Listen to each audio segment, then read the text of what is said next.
Bonjour, Gemara de Rosh Hashanah, le chapitre 2. On est toujours à la page 25a et on va faire directement la suite de notre vidéo précédente. On continue. Donc, je rappelle, donc on a lu une Mishnah rapidement, très rapidement. C'est la fameuse histoire de la controverse entre Rabbi Yehoshua et Rabban Gamliel à propos de la datation de Kippour. Quand est-ce que Kippour tombe par rapport à un problème qu'il y avait eu avec deux témoins, à savoir que l'un disait que c'était des témoins valables, l'autre disait que c'était pas des témoins valables. Ça a créé toute une histoire, à savoir que l'un était prêt à faire Kippour un certain jour et l'autre faire Kippour un autre jour. Et comme on a affaire aux deux grandes têtes qui donnaient finalement les dates pour tout le peuple juif, ça pouvait risquer un problème. Alors on continue en fait dans l'histoire. Donc je ne la rappelle pas, vous l'avez vu dans les vidéos précédentes. Et on continue directement dans la suite. Alors, il est dit dans la Mishnah, à un moment donné, dans cette Mishnah, on parle de ce passage comme ça. Et il alla et trouva Rabbi Akiva. Et il alla et il le trouva, Rabbi Akiva, attristé. Alors Rabbi Akiva est entrecroché ici, ce qui nous indique que ça dépend des versions de la Gemara. Donc, il est allé trouver, alors Rabbi Akiva est allé le trouver, et voilà que Rabbi Yehoshua donc était attristé, etc., etc. Alors, ce passage de la Mishnah peut être compris de deux manières, en fait. C'est-à-dire que le crochet avec écrit Rabbi Akiva dessus indique en fait que c'est soit Rabbi Akiva qui est venu et a trouvé Rabbi Yehoshua attristé, soit c'est l'inverse, c'est-à-dire que c'est Rabbi Yehoshua qui est venu et a trouvé Rabbi Akiva attristé. Il n'y a pas de virgule dans la Gemara. Et donc on peut lire cette phrase en quelque sorte quand il y a écrit et il alla et le trouva, Rabbi Akiva attristé. Qui est allé trouver qui? On sait que se sont rencontrés Rabbi Akiva et Rabbi Yehoshua, que l'un a trouvé l'autre attristé, mais qui exactement? Eh bien, c'est la Gemara, c'est ce qu'elle pose comme question. Ibaya Léhu. Donc ça c'est le commentaire qui nous l'a précisé, mais en fait c'est en réalité ce que va dire tout de suite la Gemara. Donc, ils se sont donc demandé, Mi Metzer, qui était attristé? Rabbi Akiva Metzer ou Rabbi Yehoshua Metzer? Est-ce que c'était Rabbi Akiva qui était attristé ou est-ce que c'est Rabbi Yehoshua qui était attristé? Ok? Alors, bien qu'il soit plus naturel de supposer que c'était Rabbi Yehoshua qui avait été attristé par la décision du Nassi, lui ordonnant de transgresser ce qui devait être pour lui Yom Kippour, la formulation de la Mishnah correspond plus à la deuxième éventualité, à savoir donc que la Mishnah parlait de Rabbi Yehoshua, et donc poursuit en disant il alla. Et donc c'est lui qui est allé voir Rabbi Akiva. Ce qui laisse entendre que c'est celui dont on vient de parler, Rabbi Yehoshua, qui alla voir effectivement Rabbi Akiva. Donc, puisqu'on parlait de Rabbi Yehoshua dans la Mishnah, à propos de ce que venait de lui dire Rabban Gamliel, venait de lui dire tu vas venir avec ton bâton et ton argent le jour où tu avais décidé que c'était Kippour, d'accord, de manière très autoritaire. Alors, juste après, on nous dit donc il alla. Alors la question, c'est qui est allé? Est-ce que c'est Rabbi Akiva qui est allé ou c'est Rabbi Yehoshua? Du point de vue de la logique de la phrase et de la logique du chapitre, on a l'impression qu'en fait, puisqu'on vient de parler de Rabbi Yehoshua, donc c'est que c'est Rabbi Yehoshua qui est allé. Alors que quand on a lu tout à l'heure, quand on avait lu la Mishnah ensemble, on a plutôt, la Mishnah a été traduite de telle manière que c'est plutôt Rabbi Akiva qui est allé voir Rabbi Yehoshua, et Rabbi Yehoshua était donc attristé de cette décision. C'est comme ça que ça a été interprété dans la Mishnah. Or, pour l'Agmara, ça n'est pas si évident que cela. Alors, il y a quand même une réponse à cela, évidemment, et l'Agmara nous apprend. Ta, Shema, viens et apprends. Et apprend que c'est une preuve qui était en fait que Rabbi Yehoshua, c'était celui-là qui était attristé. Détania, parce qu'il a été enseigné dans une braïta. Donc, en fait, il existe un autre texte où on a rapporté probablement ce genre d'histoire, et il y a écrit ceci. Alach Rabbi Akiva, ou Matzao le Rabbi Yehoshua, Keshehu Metzer. Et donc, c'est dans le texte, donc il existe une version qui dit comme ça, Rabbi Akiva alla, et il trouva Rabbi Yehoshua alors qu'il était attristé. À Marlo, il lui a dit, Rabbi, mon maître, mi penema atametzar. Pourquoi est-ce que tu es attristé? À Marlo, il lui dit, Akiva, peut-être qu'à l'époque il n'était pas encore Rabbi Akiva, mais il lui dit Akiva. Raoul lo sheipol la mitan shenemasa chodesh. Il eût mieux valu pour moi d'être alité pour 12 mois. et que l'on ne lui impose pas, et qu'on ne lui impose pas un tel décret. Alors qu'est-ce qu'il veut dire par là? Alors qu'est-ce qu'il dit ici Rabbi Yoshua? Rabbi Yoshua parle de lui-même à la troisième personne, comme César. Alors il parlait de lui-même à la troisième personne par euphémisme en fait. Alors il voulait dire qu'il aurait préféré être malade pendant 12 mois plutôt que de profaner le jour qui devait être Yom Kippour selon lui. Peut-être aurait-il préféré une si longue période de maladie, car cela l'aurait mis dans l'impossibilité au final de se soumettre à l'ordre de Rabban Gamliel pour toutes les fêtes de cette année-là. C'est ce que le dit le Maharsha. Donc l'idée du Maharsha, c'est tout simplement de dire, bon, c'est un commentateur plutôt récent par rapport à ce qu'on a déjà cité, mais donc c'est une manière de dire, ouais, j'aurais préféré être malade 12 mois plutôt que d'être obligé de transgresser cette... quand tu es malade, tu n'es pas obligé de faire des mitzvot. Bon, bah tu restes alité, tu as une excuse au moins pour ne pas venir durant ce Kippour, ou bien d'être malade, eh bien que je ne fasse pas Kippour et que donc je reçoive les punitions que je mérite parce que j'ai pas été expié, et que Dieu me rende malade pour une année entière, plutôt que de devoir finalement transgresser, en tout cas, ce que je pense être Kippour. Bref, l'un ou l'autre, on voit que il est un peu en dessous au niveau du moral. Alors Amar Lo, Rabbi Akiva lui a répondu, Rabbi Tarsheni Lomar Lefanecha Davar Echad Shelimadtani. Mon maître, permets-moi de te dire devant toi une chose que tu m'as enseignée, et qui lui rapporte quelque chose qui lui-même a appris de Rabbi Yoshua. Amar Lo est mort. Et Rabbi Yehoshua lui dit, parle. Amar Lo, Rabbi Akiva lui a dit, à propos des fêtes, Atem,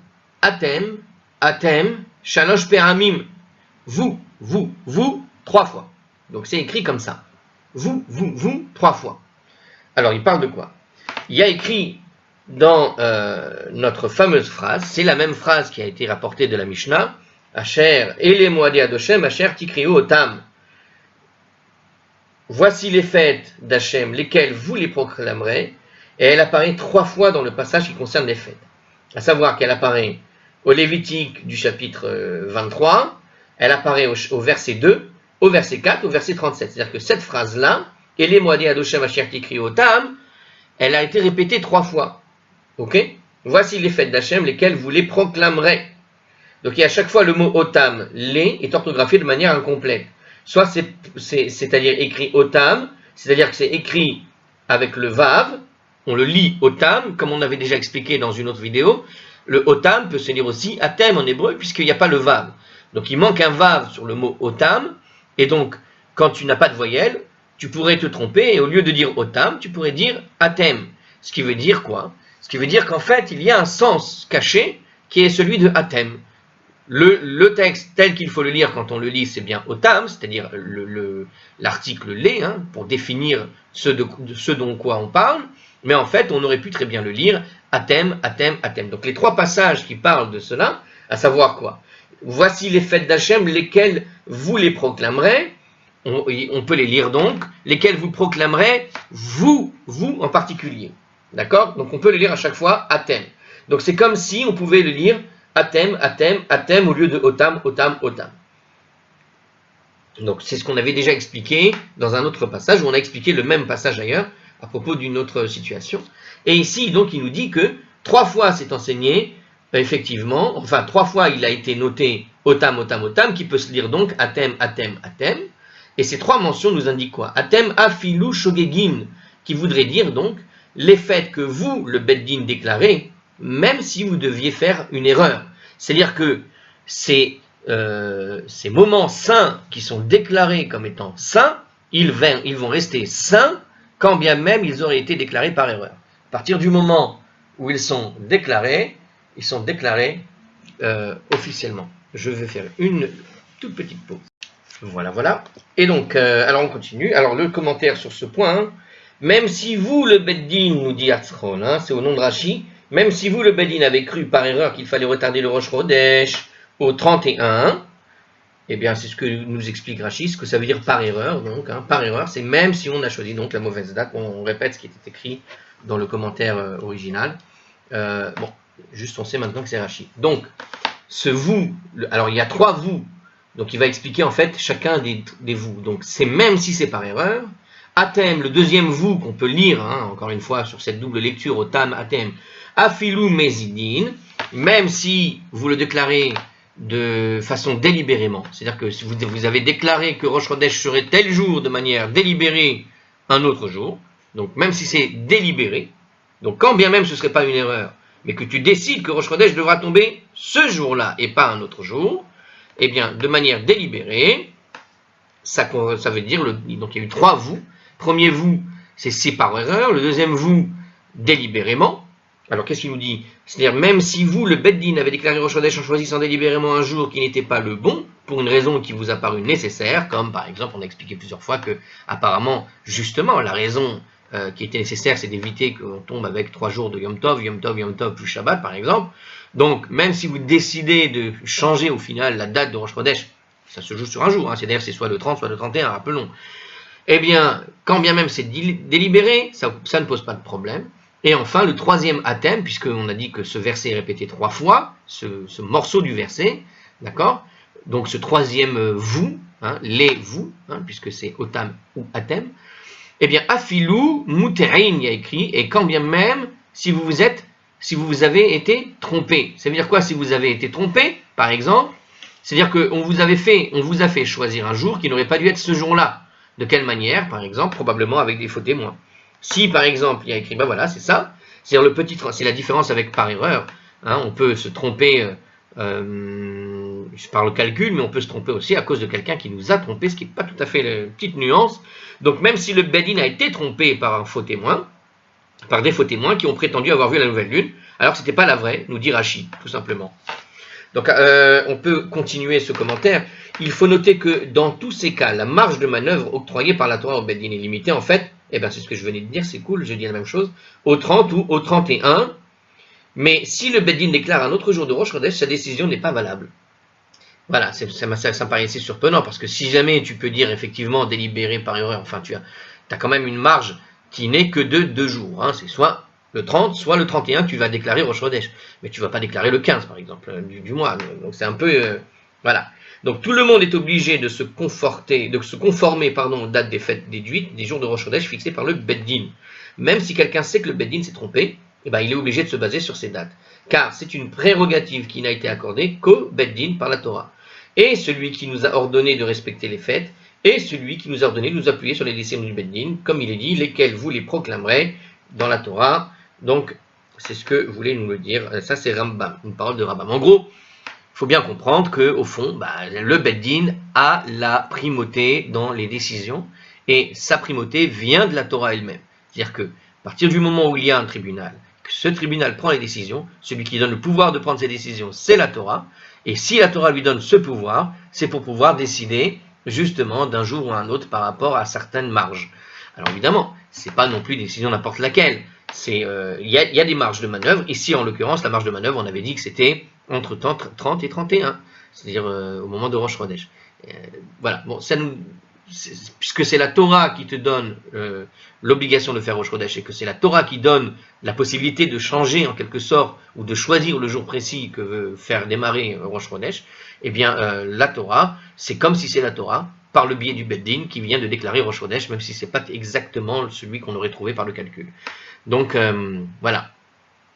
Alors on termine de cette façon notre Braïta qui nous a été rapportée. Et qu'est-ce que nous dit donc la Braïta? Be'ashanaze amarlo.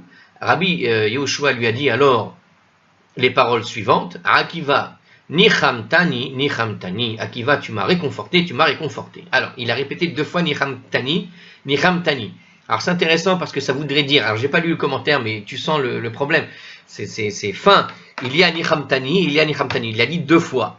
La première fois qu'il a réconforté, c'est le premier athème. La deuxième fois qu'il a réconforté, c'est le deuxième athème. Et nichamtani, la troisième fois, il n'a pas réconforté sur le troisième. Et c'est quoi le troisième? C'est le côté délibéré d'un faux témoin peut-être. Peut-être que sur ce point-là, il n'est pas complètement d'accord. Alors on va vérifier si c'est ça, mais ça, je ne pense pas, mais ça aurait pu être intéressant. Pourquoi il le répète 2 fois? Car tu m'as prouvé que la proclamation de Rosh Chodesh par le Beth Din est valable, même si elle s'est fondée sur un faux témoignage. Ce qui, je crois, était le cas ici. Bon, alors c'est pas ce qui a été dit ici. Donc en fait, alors c'est pas le cas, mais ce que nous dit ce commentaire prouve en fait que c'est presque le cas. C'est-à-dire que ça peut être l'erreur d'un témoin, ou l'erreur du Beddin de croire le témoin, mais par contre une faute délibérée, pour cette raison-là, peut-être il ne serait pas d'accord. Alors, mais ça m'étonnerait qu'il ne soit pas d'accord, puisque Rabbi Akiva a dit que c'est l'enseignement de Rabbi Yoshua lui-même. C'est-à-dire que c'est Rabbi Yoshua qui lui a enseigné la chose. Ou peut-être que l'enseignement de Rabbi Yoshua, c'est à propos de Otam et de Hatem. C'est-à-dire que l'enseignement spécifique de Rabbi Yoshua, c'était de lire Otam comme on pourrait lire Hatem, et donc il s'agissait bien des décisions du peuple. Donc c'est cette chose-là qui a été peut-être donnée par Rabbi Yoshua, et l'extrapolation de Rabbi Akiva qui lui a donné en fait un moyen de comprendre un peu plus, on va dire, développer ce que voulait dire Otam Hatem, avec les trois choses, c'est-à-dire l'erreur, le fait que c'est délibéré par le Beddin de changer de date, ou le troisième qui correspond donc au faux témoignage, trompeur, enfin qui a été trompé, hein, d'accord, eh bien on pourrait dire que quelque part il est d'accord sur les deux premiers, mais pas le troisième. En tout cas, je pense pas que ce soit, il y a aucun commentaire sur ça, hein, quand il y a écrit ni Hamtani, Hamtani, je pose la question si quelqu'un sait, pourquoi est-ce qu'il le dit deux fois, pourquoi il y a écrit tu m'as réconforté. Moi, j'ai l'impression qu'il fait vraiment référence à ces trois athèmes, et que s'il en a dit deux, c'est qu'il y en a un dans les trois sur lesquels il n'est pas tout à fait d'accord, mais a priori, on peut admettre que, il a pu admettre peut-être justement que la décision au fond finalement de Rabban Gamliel, elle a été basée au fond, même si le témoignage n'était pas exact, il a compris peut-être par ce biais que ce que Rabban Gamliel voulait en réalité, c'était tout simplement changer la date pour ne pas créer des problèmes supplémentaires à tout le monde. Sur ce problème de datation, c'est-à-dire qu'on devait être dans une configuration, par exemple, où Rosh Hashanah tombait 2 jours, et derrière un Yom Tov. Je vais faire une pause encore, j'ai le téléphone qui sonne, désolé. Hop, là on est revenu. Alors, il est dit dans la Mishnah, on fait la suite. Balo etzel Rabbi Dosa ben Horkinas. Donc il y avait écrit, hein, Rabbi Yoshua donc est venu ensuite chez Rabbi Dosa ben Horkinas, etc. La Gemara nous cite une braïta qui expose les mêmes interprétations que celle de Rabbi Dosa ben Horkinas et le développement, en la développant. D'accord. Alors, les sages ont enseigné dans une braïta, Tanu Rabbanan, ils ont dit dans une braïta, Lamalo nitparshu shemotam shel zekenim halalu. Pourquoi les noms de ces anciens n'ont-ils pas été précisés? D'accord. Donc, on avait cité, donc il y a une braïta à propos de ce fameux Rabbi,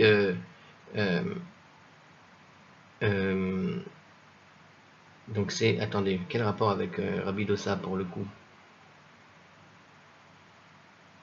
Alors, ok, alors on continue. Bon, alors, donc on va exposer ce raisonnement, on va voir, on va parler de lui apparemment. Alors, pourquoi les noms de ces anciens n'ont-ils pas été précisés? Alors, de quoi on parle en fait? Le Beddin de Moïse est mentionné dans 2 passages. Dans le contexte de la révélation Sinaï, il est dit dans la Torah, dans l'Exode, au chapitre 24, verset 9, et Moïse, Aaron, Nadav, Avihu, les 70 anciens, montèrent à propos du choix des anciens qui devaient assister Moïse dans la direction du peuple. Il est dit dans la Torah, assemble pour moi 70 hommes parmi les anciens d'Israël, et Hachem descendit dans une nuée, lui parla, et il amplifia un peu de l'esprit qui était sur lui, et il octroya aux 70 hommes les anciens.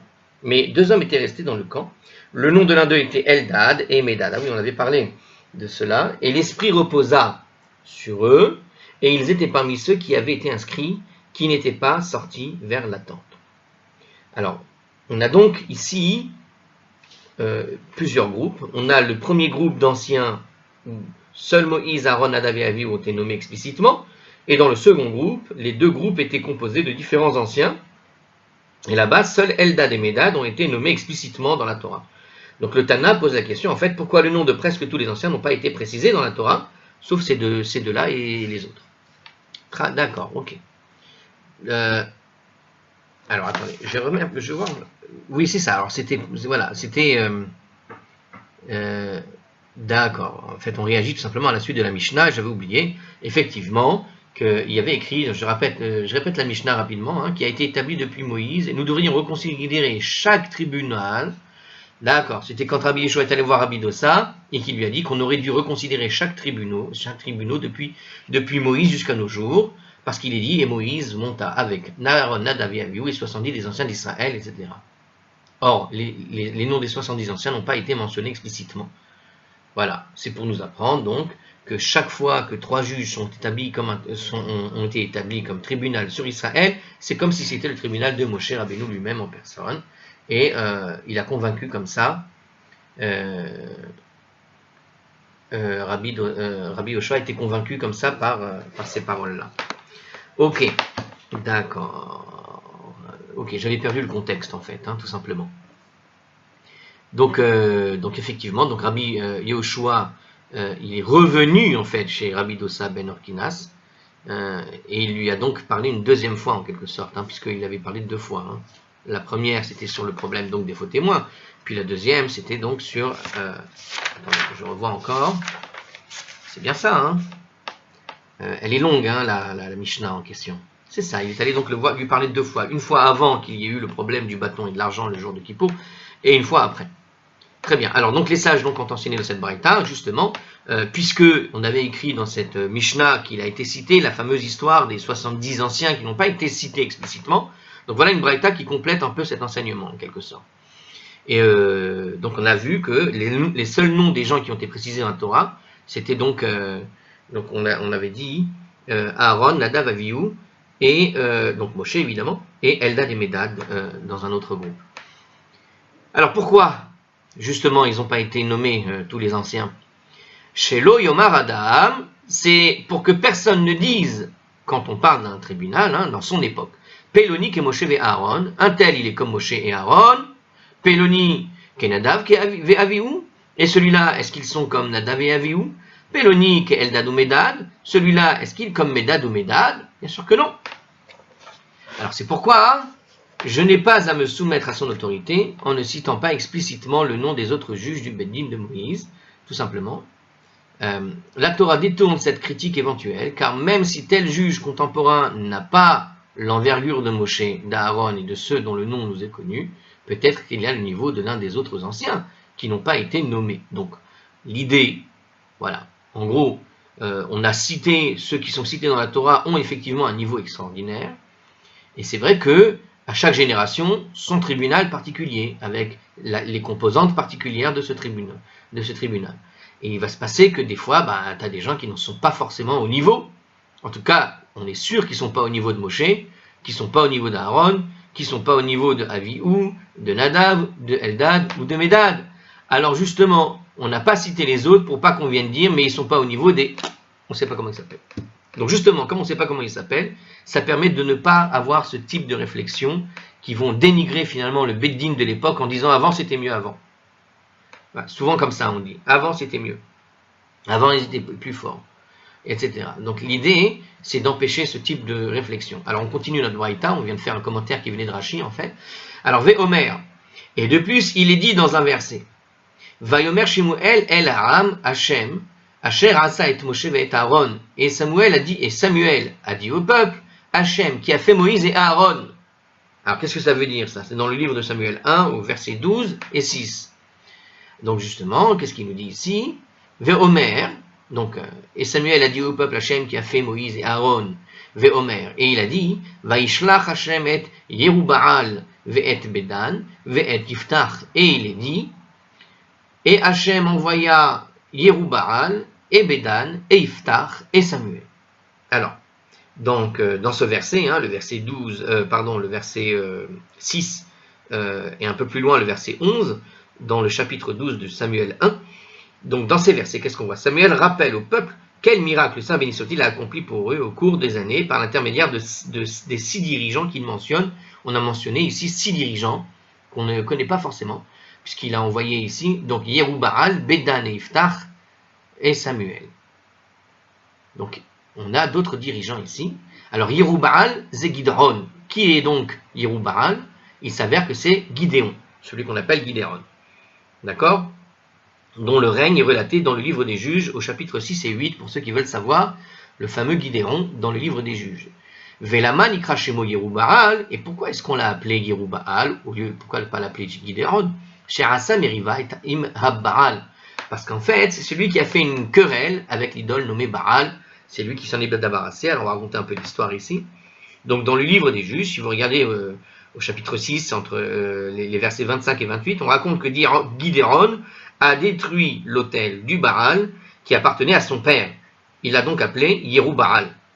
On l'a appelé, Yerubbaal, c'est-à-dire on l'a surnommé Yerubbaal puisqu'il a fait la guerre contre Baal. Yarev, comme on dit en hébreu. Yarev, ça veut dire celui qui va faire une dispute, celui qui se bat. Baal, à propos de Baal. Donc il a fait la guerre contre Baal. Bédan, alors c'est pas fini en fait dans le commentaire. Alors écoutez bien, c'est une suite sur cette histoire-là puisqu'on parle de Gidéon. En fait, l'écriture elle-même raconte qu'on a appelé Gidéon Yerubbaal pour une autre raison. Donc dans la Torah, il y a une autre raison à propos de ça. Quand Gidéon a détruit l'autel de Baal et de son père, de Baal de son père, c'était un autel de sacrifice qui appartenait à son père, les gens de la ville ont exigé de Yoach, le père de Gidéon, qu'il le leur remette afin de le mettre à mort. À savoir que Yoach. Donc Yoach, le père de Gidéon, ils ont demandé à Gidéon de le ramener. Et Yoach leur répondit que si Baal était une divinité, il pourrait certainement se battre lui-même. Il n'avait pas besoin de leur aide. Donc ce jour-là, il le nomma Yerubbaal pour dire Yarev bo à Baal, que le Baal le combatte, car il a brisé son autel. Alors une minute, c'est à l'envers, j'ai mal compris. Quand Gidéon a détruit l'autel de Baal de son père, les gens de la ville ont exigé de Yoach, le père de Gidéon, qu'il leur remette. D'accord. En fait, ils voulaient mettre à mort Gidéon, puisqu'il avait fait, entre guillemets, ce sacrilège, puisqu'ils avaient adopté une idolâtrie de l'époque, de cette époque-là, et ayant adopté cette idolâtrie, eh bien, vu que Gidéon s'est débarrassé de cette idolâtrie en la détruisant, il a détruit cet autel de sacrifice, ils ont réclamé sa mort, ils ont réclamé sa tête. Et le Yoach a dit que non. Et donc ils ont fait quoi? Ils lui ont nommé Yerubbaal, ils l'ont surnommé Yerubbaal. En gros, c'est pour dire que c'est Baal lui-même qui va venir se battre avec lui. Que Baal se défende tout seul. Alors pourquoi alors la Gemara nous dit-elle qu'il y a une autre raison? Nous pose le commentaire ici. Le commentateur pose cette question, mais puisque la Torah te donne la raison, et que la Torah a donné comme raison le fait que les gens ont dit, je l'ai appelé Yerubbaal pour dire en fait que ce soit Baal qui se batte avec Gidéon, puisqu'on ne veut pas nous le livrer, et bien que Baal règle cette histoire avec lui entre eux. Alors Baal n'existe pas évidemment, mais les gens ils l'ont surnommé comme ça puisqu'on ne voulait pas le remettre. Alors le Maharsha, on l'a déjà cité, ce commentateur répond, à l'origine le nom avait une connotation qui était plutôt négative, comme on le voit dans l'écriture. Dans l'écriture, c'est négatif, c'est une manière de dire, nous on croit encore au Baal, à la divinité du Baal, et c'est Baal qui va venir te régler ton compte, tu vas voir. Donc c'est négatif, c'est un surnom pour qu'il soit une sorte de malédiction, pour que le dieu Baal vienne le frapper. D'accord? Or, le prophète Samuel parle de Gidéon en le nommant Yerubbaal. Ça indique que par la suite, ce nom a une connotation positive, à savoir que finalement Gidéon a battu le Baal, c'est-à-dire qu'il l'a combattu, il s'est détruit de ses idoles, il a détruit cette idolâtrie, et donc le surnom a pris une connotation positive. Il a inversé finalement la tendance. C'est-à-dire qu'au fond, on peut imaginer très bien la situation, savoir qu'il y a une prise de conscience de la population, de leur égarement vers l'idolâtrie, et que si au départ ils étaient très mécontents de voir Gidéon détruire l'autel de Baal, probablement que Yerubbaal est resté dans le sens où finalement il s'est bien battu le petit parce que grâce à lui on s'est débarrassé de ce problème. Donc d'une certaine manière, d'une connotation négative, on est passé à une connotation positive. On a gardé le même nom, mais la connotation, ce qu'on lui prête, est passé d'un côté négatif où on lui maudissait quelque chose, à quelque chose de positif où il y a une prise de conscience finalement que grâce à lui, on a mérité de ne plus servir cette divinité Baal. Par exemple, c'est un petit peu ce qui est dit ici. Alors on continue. Bédan, Zé Shimshon. Bédan, c'est le fameux Shimshon, vous connaissez tous, Samson. Eh bien, Shimshon est appelé Bédan. Pourquoi? Velaman ikrashemo Bédan. Et pourquoi est-ce qu'on l'a nommé Bédan? Parce qu'il vient de la tribu de Dan. Donc, dans les juges, au niveau, si vous regardez le chapitre 13, le verset 2, Bédan, c'est une contraction pour dire Ben Dan, fils de Dan, tout simplement. Yiftar, Kemashmaro. Yiftar, c'est comme ça qu'il s'entend, c'est-à-dire que son nom véritable est en fait son nom véritable, tout simplement. C'est le même nom, il n'a pas bougé. Ve'omer. Et il est dit dans un verset. Moshe ve Aaron Bechoanav ou Shmuel Bekore Shemo. Ça, c'est Moukar, ça, c'est le psaume, le psaume 99, verset 6. Moshe et Aaron parmi ses prêtres, et Samuel parmi ceux qui invoquent son nom. Donc, qu'est-ce qu'il a écrit? Après avoir fait état de la dimension particulière de Moïse et de Aaron d'une part, et de celle de Samuel d'autre part. D'accord? Donc, et il est dit dans un verset, Moshe et Aaron parmi ses prêtres, et Samuel parmi ceux qui invoquent son nom. Le verset poursuit en disant, ils appelaient vers Hachem, et ils leur répondaient, mettant donc Samuel au même niveau que Moshe et Aaron. Ok? Donc le verset poursuit en disant, ils appelaient vers Hachem, et ils leur répondaient, en mettant donc Samuel au même niveau que Moshe et Aaron. J'ai pas compris. Ça veut dire que je viens de réfléchir à autre chose. Alors je recommence.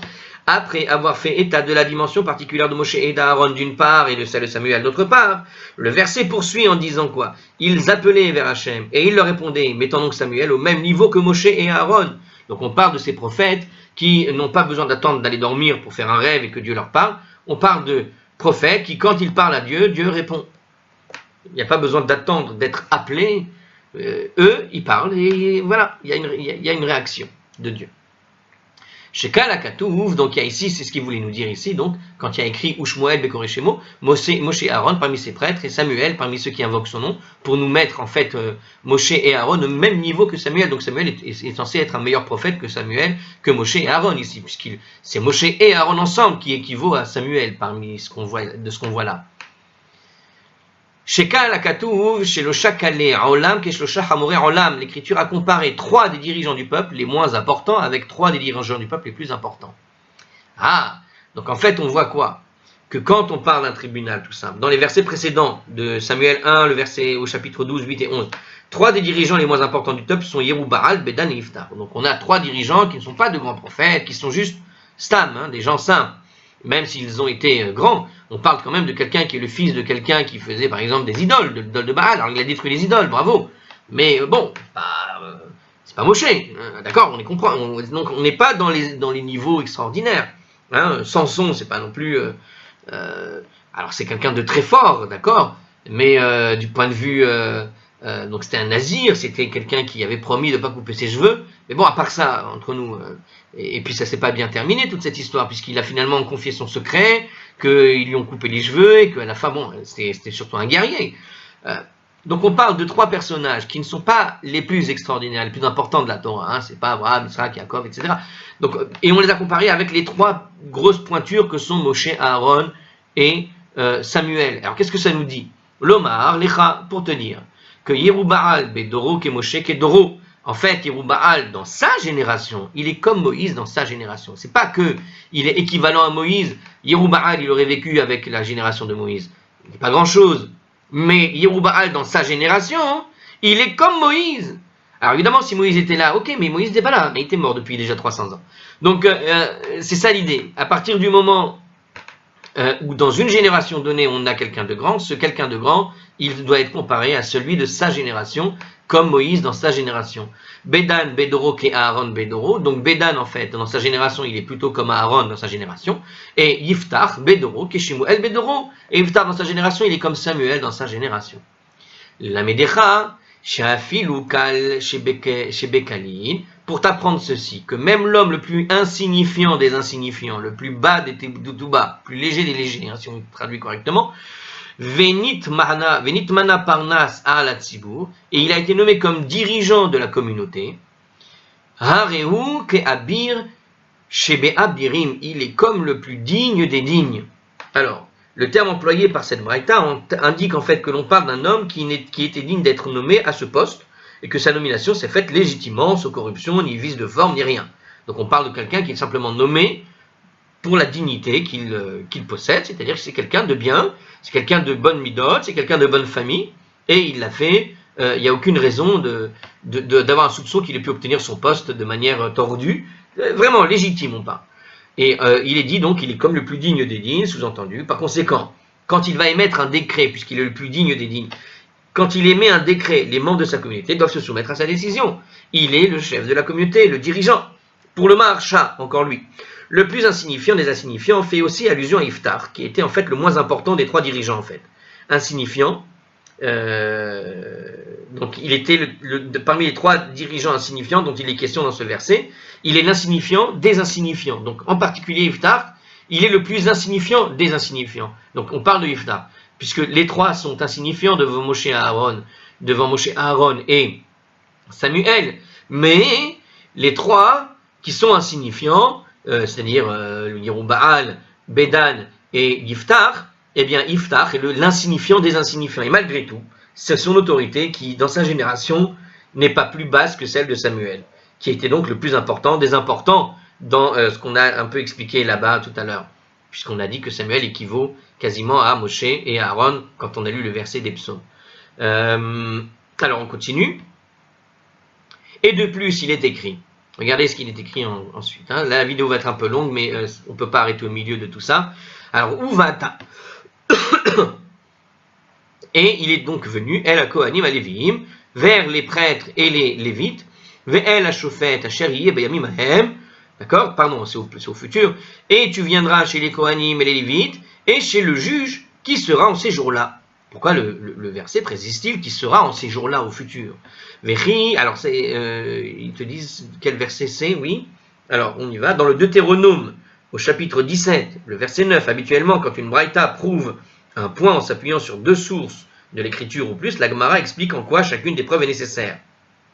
D'accord? Eh bien, ici c'est un petit peu différent, puisqu'on ne va pas vraiment chercher pourquoi. Bon, alors, ok, continuons. En tout cas, c'est juste, voilà, vous avez en même temps une petite règle générale. Si dans une braïta, vous avez 2 sources, la Gemara va chercher qu'est-ce qu'une source, pourquoi 2 sources, quoi. Qu'est-ce que l'un explique, qu'est-ce que l'autre explique. Si l'un ne croit pas à la première, qu'est-ce que ça veut dire l'autre pour l'autre, etc. Bon, alors on continue. Et tu viendras chez les Kohanim, les Lévites et chez les Juifs si on sera ces jours-là. Bon, d'accord. Alors pourquoi est-ce qu'il est précisé dans ce verset qui sera en ces jours-là? Donc c'était la question qui a été posée. Et on continue. Te viendrait-il à l'esprit de penser qu'un homme irait chez le juge qui n'était pas vivant à son époque? Évidemment qu'on parle d'un juge qui sera dans ces jours-là, donc on n'a pas besoin, c'est redondant. Tu iras voir les juges. Lequel? Tu vas aller voir Moshe Rabbeinu, il est mort depuis 400 ans. Qu'est-ce que tu racontes? Donc on va bien voir celui qui est présent, celui qui est là au moment où il est là. Donc on voit les grands de la génération, on ne va pas voir les grands qui sont enterrés. Ha en lecha lelech et la etzel shofet chez Beyamav. En fait, en ajoutant cette phrase, qu'est-ce que vous voulez nous dire? Donc, tu ne dois pas chercher à aller voir un juge qui n'est pas en son temps. Donc, tu ne dois aller voir que celui qui est en son temps, pardon, pour faire une traduction correcte. Donc, tu ne dois aller voir le juge que celui qui est là, présent, vivant, bien vivant. Hein? Ve'omer. Alors, ne cherche pas à aller chez le juge qui est, ne cherche à aller, pardon, que chez le juge qui est à ton époque, même s'il n'a pas le même stature que celle des juges du temps passé, tu devras te soumettre à son autorité. Hein? C'est une petite leçon pour les Lubavitch, juste au passage. Comprendra qui comprendra, juste sachez-le. Ve'omer. Et il est dit en plus, Al tomar mehaya, shehayamim arishonim hayutovim ele. Ne dis pas, mais comment se fait-il que les jours d'antan étaient meilleurs que ceux-ci? Donc il ne faut pas dire ce genre de choses-là. Mais comment se fait-il que c'était meilleur? Peut-être que c'était meilleur aujourd'hui au fond. Donc dans l'Ecclésiaste, d'accord, au chapitre 7, le verset 10, ne dis pas que les temps anciens étaient meilleurs que ceux-ci, et c'est pourquoi nous devons obéir aux anciens juges plus qu'aux nouveaux. Ne dis pas que les temps anciens étaient meilleurs que ceux-ci. Et c'est pourquoi nous devons obéir aux anciens juges plus qu'aux nouveaux. Ne dis pas cela, car tu n'as que les juges de ton époque, nous dit en fait ce texte de l'Ecclésiaste. Alors c'était un très beau texte en fait de l'Ecclésiaste. En gros, ne ramène pas le passé et ne ressasse pas le passé. Tu fais avec ce que tu as aujourd'hui, tout simplement. Et aujourd'hui, ce sont ces juges-là qui sont les meilleurs pour toi, donc ne viens pas ressasser le passé. Allez, on continue. Elle est longue la vidéo, je suis vraiment désolé. Si je continue dans le commentaire de celui-là, l'Ecclésiaste, on continue. Alors, dans le texte de Rashi, apparemment, la Braïta cite également la suite du verset, comme on le voit effectivement dans d'autres versions de la Gemara, etc. Donc, il y a une suite à ce verset, parce qu'il y a écrit donc là-bas, Ki lo mechochma sha'al ta'alze, car ce n'est pas par sagesse que tu as demandé à ce propos. Donc, ce n'est pas pour essayer de réfléchir que tu avais demandé ça, mais tu voulais quelqu'un qui décide pour toi. Et Rashi commente, la fin du verset est comme ça. Il ne faut pas lui demander pourquoi les temps anciens étaient meilleurs que les temps présents, car la réponse est évidente. c'est parce que les premières générations étaient meilleures et plus vertueuses que les dernières, c'est pourquoi les gens anciens étaient meilleurs que ceux-ci, car il est impossible que les derniers soient aussi grands que les premiers, tout simplement. Donc c'est une règle générale pour le psalmiste, pour le talmudiste, pour le coéliste, ça n'existe pas celui-là, pour l'ecclésiaste, c'est à savoir que de toute façon, quoi qu'il arrive, vous verrez toujours, des gens diront que là, avant, c'était toujours meilleur, il n'y a rien à faire. Donc le Maharsha fait remarquer que le commentaire de Rashi convient au plus au sens littéral du verset, selon lequel la question est pourquoi les temps anciens étaient meilleurs, à savoir, pourquoi les temps anciens étaient meilleurs, parce que les gens étaient plus vertueux avant. Donc quand Rashi t'explique que c'était parce qu'il y avait une meilleure vertu avant, bah, c'est tout simplement pour t'expliquer ce que voulait dire cette question-là, pourquoi les temps anciens étaient meilleurs. Mais plutôt que l'interprétation que donne la Gemara, tu vois, par rapport à ça, du verset.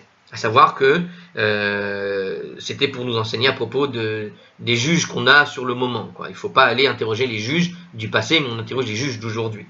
Alors plusieurs commentateurs nous expliquent cependant que Rashi en fait parle lui aussi en fait des dirigeants de la génération, puisque dans la Gemara, à Arachin 17a, on rapporte un avis selon lequel la dimension des dirigeants dépend directement du niveau spirituel de la génération. En fait, les deux se rejoignent tout simplement. Quand Rashi explique que c'était parce qu'avant il y avait une meilleure vertu de la part des gens, et bien aujourd'hui, de la même manière, la Gemara, quand elle te parle finalement des dirigeants de la communauté, que c'est ceux-là qu'il faut écouter dans ta génération, c'est tout simplement parce que on a vu dans un autre endroit dans la Gemara que la qualité d'un dirigeant dépend en fait de sa communauté en réalité. C'est-à-dire que si une communauté est pervers, le dirigeant ne sera pas au top. Si la communauté est vertueuse, le dirigeant sera au top. Tout simplement. C'est-à-dire que la qualité d'un dirigeant dépend de là où il se trouve, de la communauté qu'il doit gérer, en quelque sorte. Il s'ensuit donc que puisque la dimension des dirigeants va en s'amenuisant, la dimension des dirigeants diminue aussi, puisque c'est les gens aussi qui diminuent. Donc ça va ensemble. Alors il est dit dans la Mishnah, on continue.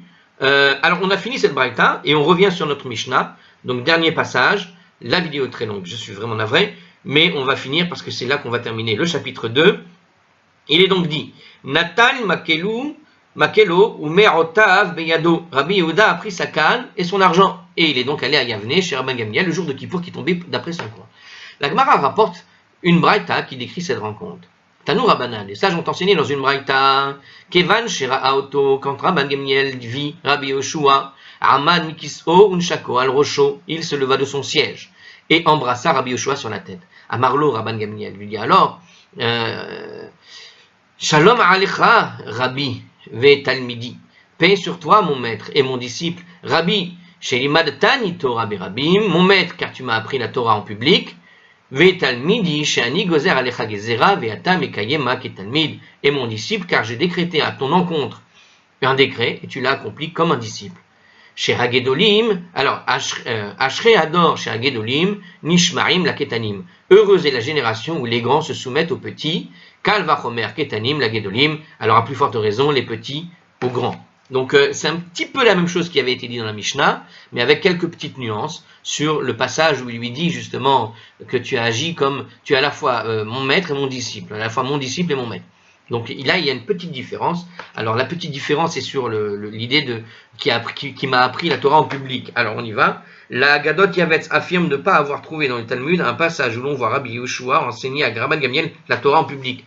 Oui, on n'a pas besoin de ce passage, puisque la Torah en public, c'est le fait qu'il soit venu en public pour donner finalement son bâton et son argent. Le fait qu'il soit venu pour donner devant tout le monde son bâton et son argent, il vient de lui donner une leçon. À savoir que, Rabban Gamliel, j'ai écouté ce que tu m'as dit, même si en fait, j'en avais peut-être pas forcément l'obligation, bien que ce soit toi le nasi et moi celui qui décide de la loi.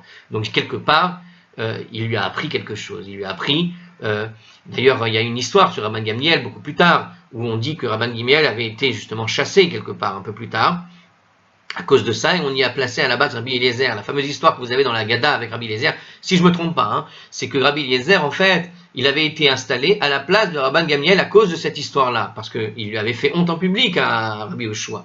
Donc, comme il lui a fait honte en public, les gens du Beddin, tous ceux qui participaient justement à élire le président de la communauté, le président du Beddin, du tribunal, ont décidé de d'élire quelqu'un d'autre. Et justement, les gens avaient peur. Et qu'est-ce qui s'est passé, justement, vous savez? On raconte qu'il y a eu un miracle. Alors, évidemment, il y a eu le miracle de Rabbi Eliezer, Rabbi Eliazar, pardon, Rabbi Eliezer, Rabbi Eliezer. Bon, c'est ma dyslexie.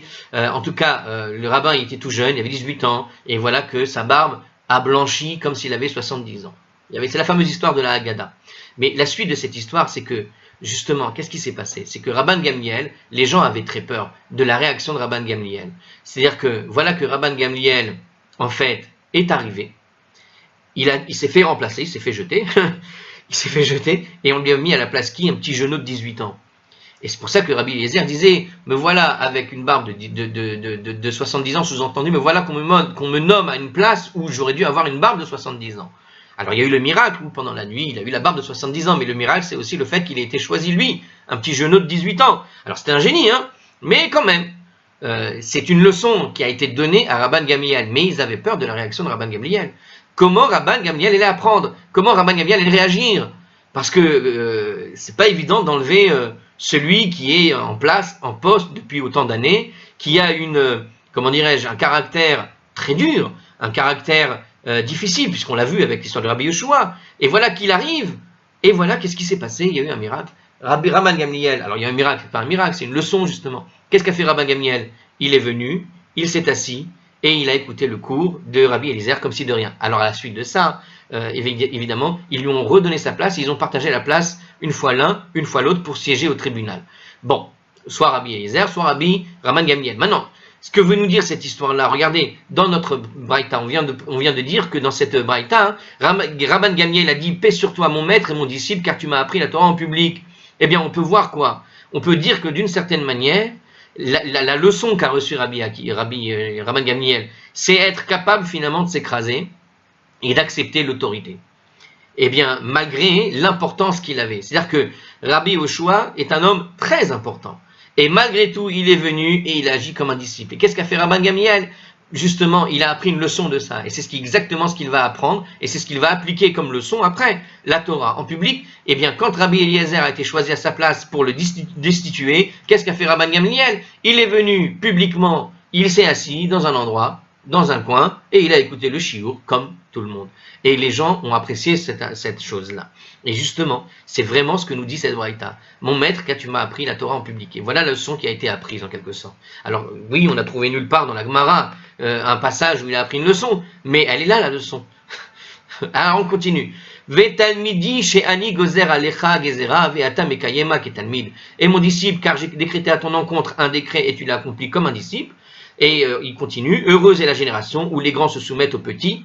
Et à plus forte raison quand les petits aux grands. Alors regardez maintenant ici, donc il n'y a rien à voir puisqu'il nous envoie dans un commentaire dans un autre livre et il n'y a pas ce livre avec moi. On continue, à plus forte raison donc les petits aux grands. Donc dans ce dernier passage, qu'est-ce que nous dit Hartzkroll?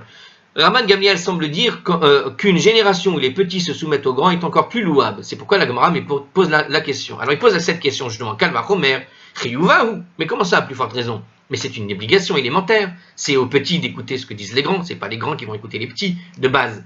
Donc ça paraît bizarre comme réflexion. Pourquoi la génération qui ne fait rien d'autre que de s'acquitter de ses obligations doit-elle être considérée comme plus digne de louange que celle qui va au-delà de ses obligations, puisque même les grands se soumettent aux petits? C'est une question du Ritva. Donc c'est une explication de cette question. Donc a priori, on avait compris la question. Donc pourquoi à plus forte raison?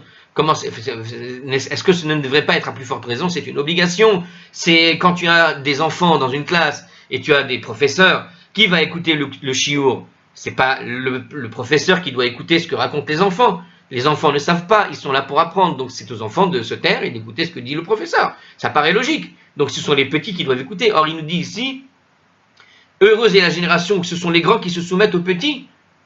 Et à plus forte raison les petits aux grands. Mais pourquoi à plus forte raison?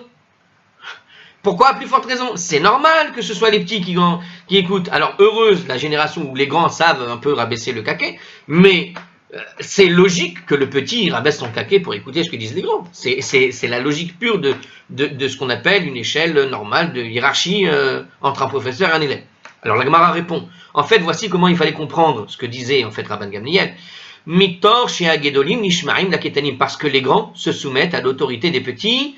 Nosein Ketanim, Kalva Chomer Beratzman. Alors les petits s'appliquent à eux-mêmes le Kalva Chomer. Sous-entendu que, regardez bien, donc si les grands se soumettent à l'autorité des dirigeants, alors quand ils sont plus petits qu'eux-mêmes, la plus forte raison, nous, les petits, on doit se soumettre à l'autorité des dirigeants, c'est-à-dire que c'est une leçon que le grand donne aux enfants. Si de temps en temps, quelqu'un de moins bon, moins géant que moi, vient et me dit ci ou ça, et que je sais me dire d'accord, il a raison, eh bien je donne un exemple aux petits. Et donc les petits prendront l'exemple de celui-là qui sait se retirer un peu, et en se retirant, qu'est-ce qu'il va faire?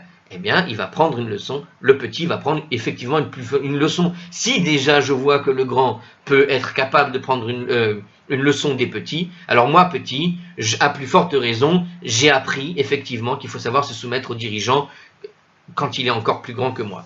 Évidemment, ils s'appliquent à eux-mêmes, et c'est ce que voulait nous dire l'Agmara. Le Ritva, pour terminer, la génération où les grands se soumettent aux petits est encore plus digne de louange, nous dit donc le Ritva, car alors les petits se sentent plus tenus d'obéir aux grands, tout simplement, et à leurs dirigeants.